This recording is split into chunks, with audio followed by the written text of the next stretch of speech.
বলছি 14 তলার নবান্ন কোম্পানি দিদি শুনতে পাচ্ছেন আওয়াজ?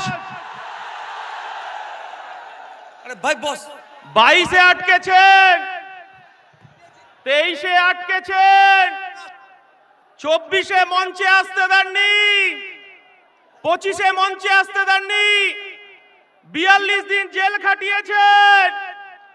আজকে আমরা মঞ্চে এসেছি মমতা বন্দ্যোপাধ্যায়, আমার ভারতবর্ষের সংবিধান প্রণেতা বি.আর. আম্বেদকর আমাদের সংবিধান দিয়েছে, আর এই মঞ্চে তার উত্তরাধিকারী উপস্থিত হয়েছে প্রকাশ আম্বেদকর।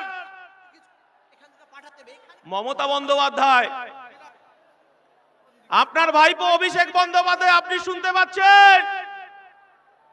ভাঙড়ে ক্রিমিনালটা ফাউল করেই যাচ্ছে, ফাউল করেই যাচ্ছে। অভিষেক বাবু বলছে ভাঙড়ে নাকি উনি খেলবেন। আজকে এই 21-এর মঞ্চ থেকে আমরা আহ্বান করছি, ভাইপো আপনার পিসিকে ভাঙড়ে খেলতে নামান, আর ভাঙড়ে আমার কর্মীরা খালি পায়ে খেলবে। 21-এ আপনি ভাঙা পায়ে খেলেছিলেন, আর আমার এই বাংলার 2026-এর রেফারি হবে আমার দলের চেয়ারম্যান, আমার দলের সেনাপতি নওশাদ সিদ্দিকীর হাতে লাল কার্ড থাকবে। যত ফাউল হবে নওশাদ সিদ্দিকী লাল কার্ড দিয়ে মাঠের বাইরে বার করে দেবে।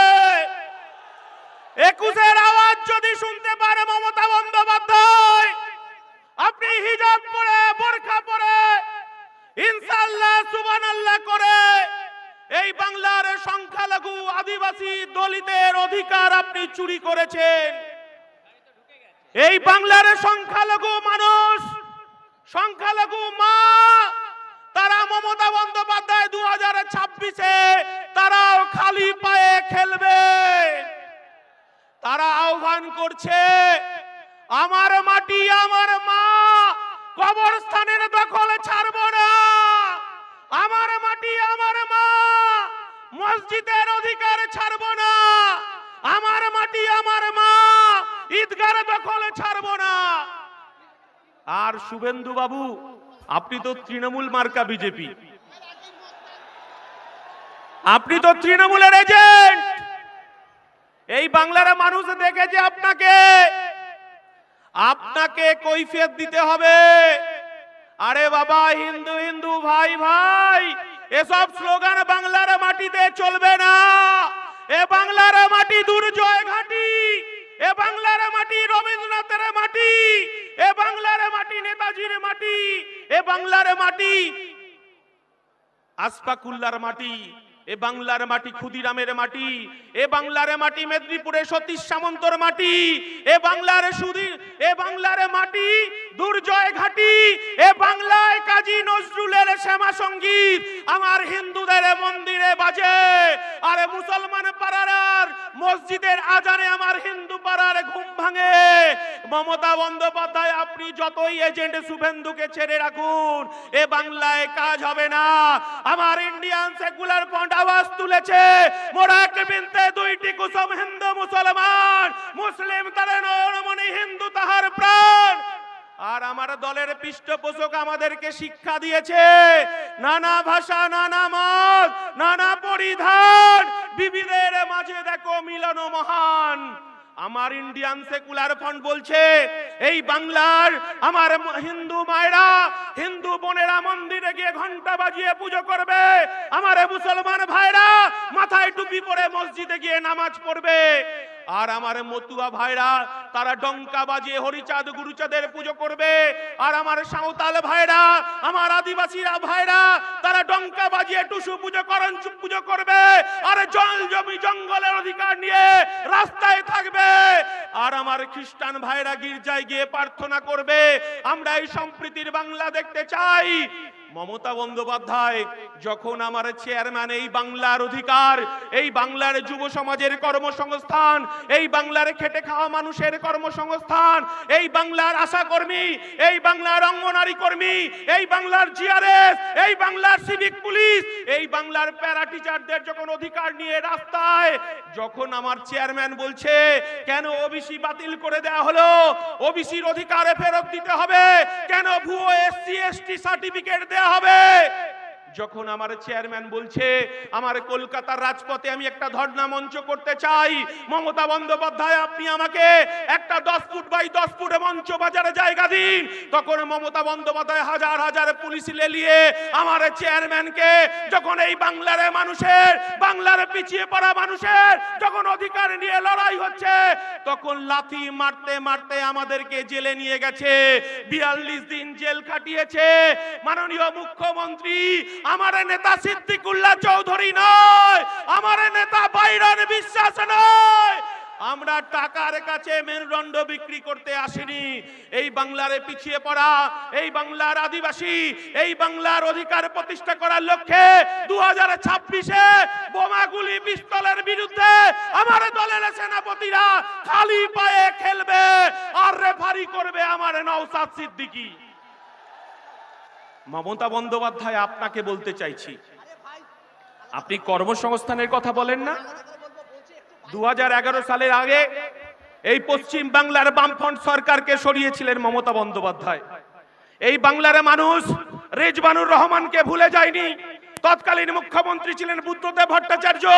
মাননীয় মুখ্যমন্ত্রী তখন কলকাতার রাজপথে আপনি বুকে প্ল্যাকার্ডে ঝুলিয়ে একদিকে রিজবানুর মা, একদিকে রিজবানুর দাদাকে, আর যারা বৃদ্ধজন তাদেরকে মোমবাতি নিয়ে মিছিল করেছিলেন। আপনি ইনসাফ দেবেন বলেছিলেন। বাংলার মায়েরা কাঁদছে, আপনি লক্ষ্মী ভান্ডার দিয়ে কিনতে পারবেন না।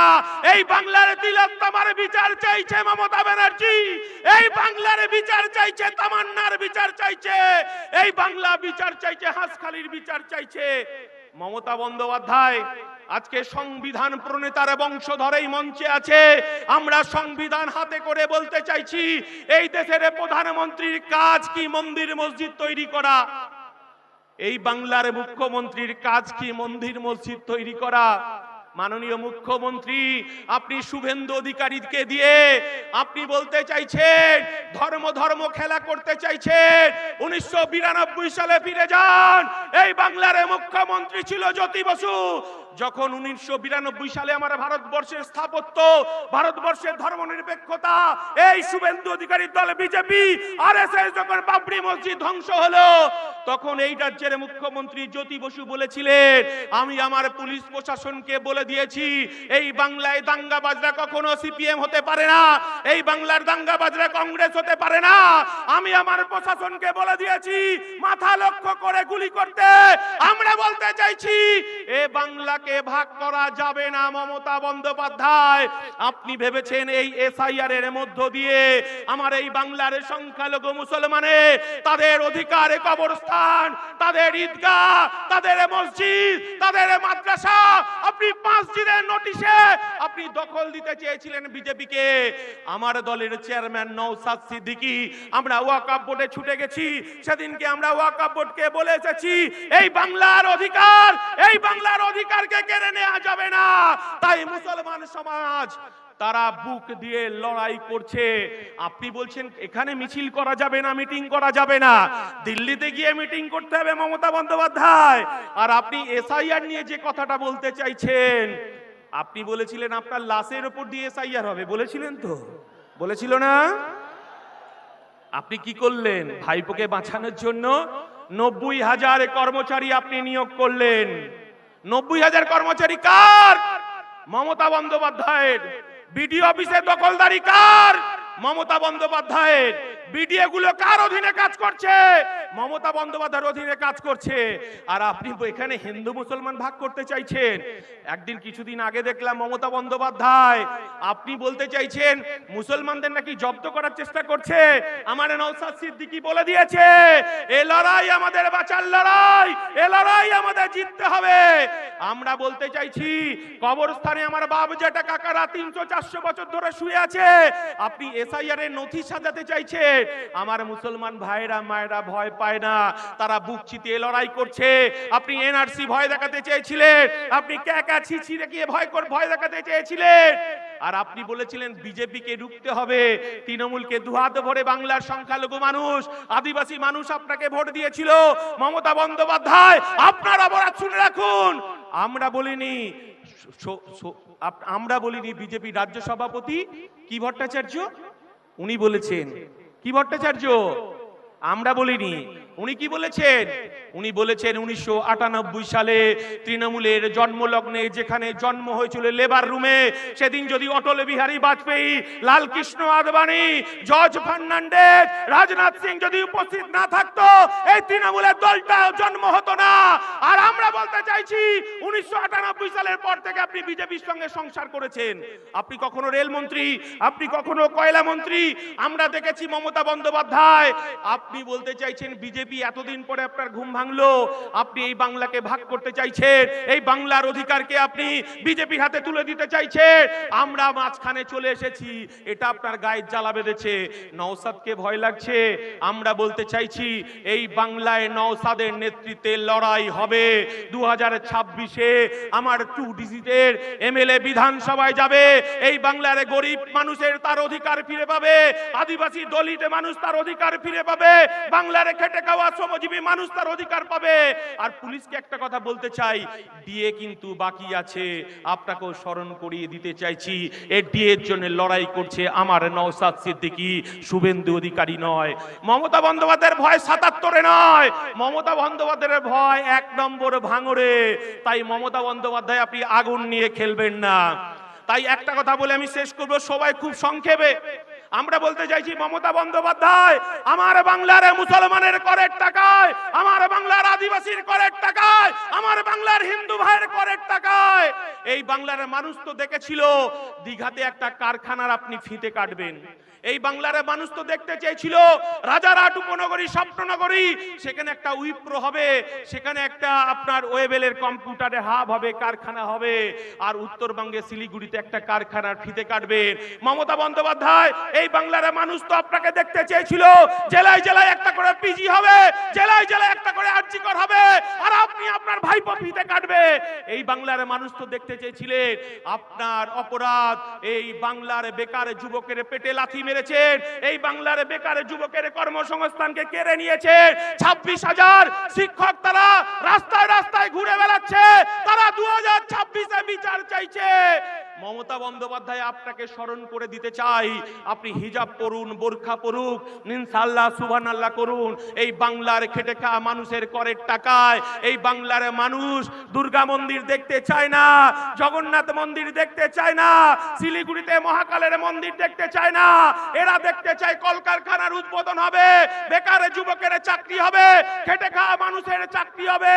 তাই এ কথা বলি, আপনাকে স্মরণ করে দিতে চাই এ বাংলার কাজী নজরুলের শ্যামা সঙ্গীত আমার মন্দিরে বাজে, আর মুসলমান পাড়ায় মসজিদের আজানে আমার হিন্দু পাড়ার ঘুম ভাঙে, এখানে কেউ ভাঙতে পারবে না।